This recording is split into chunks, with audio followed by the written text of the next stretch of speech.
Hello and welcome to my channel, The Truth Triumphs. Today I want to talk to you about the most common problem we have as Christians. Majority of us Christians, we feel that we are a holy bunch of people. Can we look at the parable of the Pharisee and the tax collector from Luke 18:9-14? Also, he spoke this parable to some who trusted themselves that they were righteous and despised others. Two men went up to the temple to pray, one a Pharisee and the other a tax collector. The Pharisee stood and prayed thus with himself, God, I thank you that I am not like the other men, extortioners, unjust, adulterers, or even as this tax collector. I fast twice a week. I give tithes of all that I possess. And the tax collector, standing afar off, would not so much as raise his eyes to heaven, but beat his chest, saying, God, be merciful to me, a sinner. Can we see the difference in the prayer of these two people, the Pharisee and the tax collector?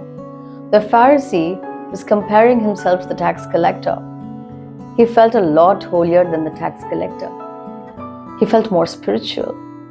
How many times have we done that in our lives? How many times have we looked down upon our friends, our neighbors, and people around us, and we felt much better than them?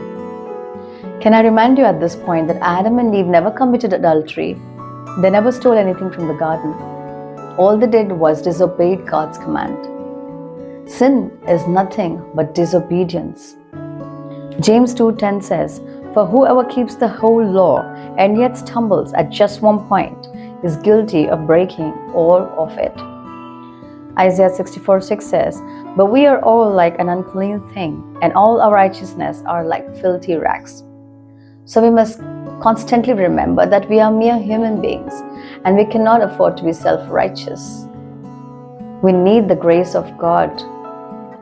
If our works have to save us, I'm sure no one on planet Earth can be saved. But our prayers must be like the prayer of the tax collector, who acknowledged his sins, who broke down before God, and he repented genuinely, and he humbled himself before God and sought for God's mercy and grace for his justification and redemption.